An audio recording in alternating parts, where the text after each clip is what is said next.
però è quella, vecchio delle Alpi.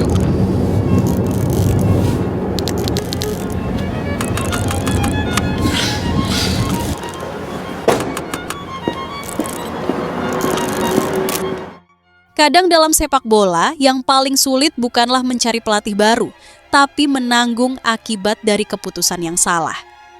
Juventus kembali jadi contoh nyata bagaimana proyek besar bisa runtuh, bukan karena kurangnya dana, tapi karena kehilangan arah. Nama besar tak lagi menjamin kestabilan, dan kali ini badai yang mereka buat sendiri kembali menghantam rumah sendiri. Pemecatan Igor Tudor pun terasa seperti babak lanjutan dari drama yang tak kunjung usai di Turin.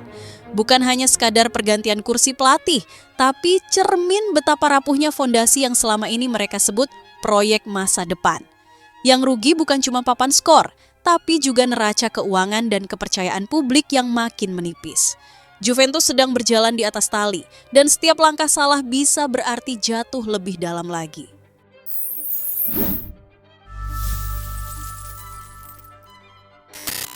Manajemen Sinyonya tua akhirnya menekan tombol darurat. Hari Senin, 27 Oktober 2025. Jadi, saksi berakhirnya masa jabatan Igor Tudor, pelatih asal Kroasia yang kehilangan kursinya hanya sehari setelah kekalahan memalukan di markas Lazio. 1 gol tanpa balas di Olimpico bukan cuma menambah luka, tapi juga memperpanjang catatan kelam Juventus yang belum juga merasakan kemenangan dalam 8 laga beruntun. Dari papan skor hingga ruang ganti, semuanya tampak kehilangan arah. Padahal, 7 bulan lalu, cerita ini sempat terlihat manis. Tudor datang sebagai penyelamat setelah Thiago Motta didepak pada Maret 2025. Di bawah asuhannya, Juve bangkit dengan cepat, menyalip pesaing dan menutup musim dengan tiket ke Liga Champions di tangan. Sebuah pencapaian yang kala itu terasa seperti titik balik, seolah badai sudah berlalu dan langit Turin mulai cerah kembali. Keberhasilan itu membuat manajemen tak ragu memberi hadiah berupa kontrak permanen hingga 2027, lengkap dengan opsi perpanjangan 1 tahun lagi. Mereka percaya proyek Tudor bisa jadi pondasi baru, membawa Juve kembali ke jalur kejayaan. Namun, seperti banyak kisah di dunia sepak bola, kepercayaan kadang berubah secepat hasil pertandingan. Start positif di awal musim berubah jadi langkah tersandung tanpa henti. Kini, Juventus kembali menulis bab yang sama, pemecatan. 2 kali ganti pelatih dalam 7 bulan bukan catatan yang bisa dibanggakan, apalagi untuk klub sebesar Juve. Yang lebih runyam, keputusan ini bukan cuma berdampak di lapangan, tapi juga di meja akuntan. Klub harus tetap membayar gaji Motta dan Tudor, 2 nama yang kini sudah tak lagi memimpin dari pinggir lapangan. Kondisi finansial pun makin berat.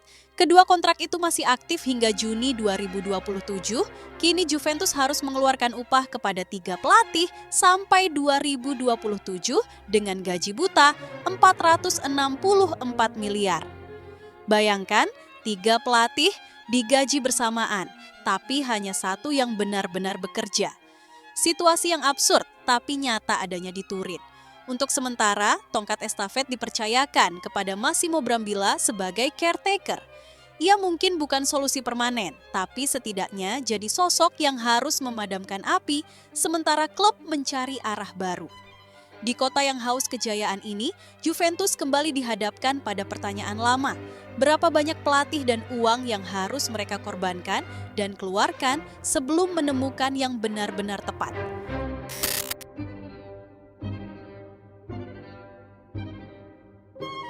Juventus tampaknya tak mau berlama-lama larut dalam kekacauan. Begitu nama Igor Tudor resmi dicoret, manajemen langsung menyiapkan daftar calon pengganti jangka panjang. Dari berbagai laporan muncul 3 nama besar, Roberto Mancini, Luciano Spalletti, dan Raffaele Palladino. Tapi di antara ketiganya, 1 nama mulai menonjol lebih terang, Spalletti. Sosok yang dikenal dengan sepak bola progresif dan disiplin yang keras, kini disebut berada paling dekat dengan pintu masuk Allianz Stadium. Menurut Sky Sport, pembicaraan antara Spalletti dan pihak Juventus sudah berlangsung intens. Mantan pelatih Napoli itu dikabarkan tengah berdiskusi dengan FIGC untuk mengakhiri masa baktinya bersama tim nasional Italia setelah kegagalannya membawa Azzurri bersinar. Hasratnya untuk kembali melatih klub disebut sangat besar. dan Juventus menjadi panggung yang sulit untuk ditolak. Manajemen pun tak ingin kehilangan momentum. Kontak pertama dilakukan pada 28 Oktober 2025, hanya sehari setelah pemecatan Tudor. Negosiasi kini dikabarkan sudah masuk tahap akhir. Juventus menyiapkan kontrak berdurasi hingga Juni 2026. Dengan opsi perpanjangan otomatis jika tim berhasil menembus zona Liga Champions. Rencananya, Juve ingin pelatih baru, mereka sudah duduk di bangku cadangan saat menghadapi Cremonese pada 1 November, sementara Massimo Brambilla tetap memimpin di laga tengah pekan. Jika kesepakatan ini benar-benar terwujud, maka Spalletti akan menghadapi tantangan besar, mengembalikan harga diri Juventus, bukan hanya soal taktik atau hasil, tapi juga membangun kembali mentalitas tim yang tampak goyah sejak lama. Ia sudah pernah membangkitkan Napoli dari tim underdog menjadi juara, tapi membangunkan raksasa yang sedang tidur seperti Juve adalah urusan lain. Di Turin, tekanan datang bukan hanya dari lawan, tapi juga dari sejarah dan ekspektasi yang begitu tinggi. Apakah Spalletti bisa jadi penyelamat Juventus? Mungkin penyelamat bukan kata yang tepat, tapi ia bisa jadi sosok yang menyalakan ulang mesin yang sudah terlalu lama dingin. Dengan filosofi permainan menyerang, keberanian mengambil risiko, dan ketegasan dalam ruang ganti, Spalletti membawa paket lengkap yang bisa membangkitkan kembali semangat Bianconeri. Namun, satu hal pasti, di Turin, reputasi saja tak cukup. Hanya hasil yang bisa menjawab apakah Spalletti benar-benar pelatih yang ditunggu atau sekadar nama besar berikutnya dalam daftar panjang percobaan gagal Juventus. Arah Juventus ke depan kini berada di persimpangan tajam antara membangun ulang identitas mereka atau kembali terjebak dalam siklus tambal sulam. Jika benar Luciano Spalletti yang akan datang, maka ini bisa jadi momen penting untuk menentukan wajah baru Bianconeri dalam beberapa tahun ke depan.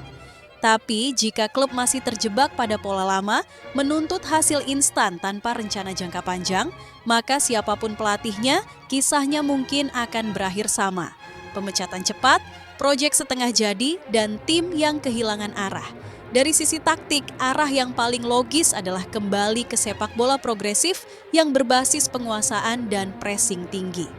Spalletti bisa membawa hal itu, seperti yang ia lakukan di Napoli. Juventus punya materi pemain muda berbakat, dari Fagioli hingga Yildiz yang cocok dengan gaya menyerang modern. Tantangannya adalah bagaimana menyeimbangkan mereka dengan pemain senior yang masih jadi tulang punggung tim. Secara struktur, Juventus juga butuh pembenahan di balik layar. Kegagalan demi kegagalan dalam proyek pelatih menunjukkan bahwa masalah bukan hanya di pinggir lapangan. Manajemen perlu menetapkan arah yang jelas, mau jadi klub pragmatis yang mengejar hasil cepat, atau membangun proyek panjang seperti Arsenal dan Leverkusen. Tanpa itu, pelatih sehebat apapun hanya akan jadi korban berikutnya. Jika Juventus berani membiarkan Spalletti bekerja dengan tenang dan memberi ruang bagi pembentukan identitas baru, mereka bisa kembali jadi kekuatan dominan di Italia, bahkan di Eropa. Tapi bila tekanan internal dan ekspektasi supporter terus memaksa jalan pintas, bukan tidak mungkin Juventus kembali melingkar dalam nasib yang sama. Memulai lagi, memecat lagi, dan terus mencari penyelamat yang baru. Jadi, ke arah mana Juventus akan melangkah? Jawabannya bukan pada siapa pelatihnya, tapi apakah klub ini akhirnya mau belajar dari kesalahan sendiri.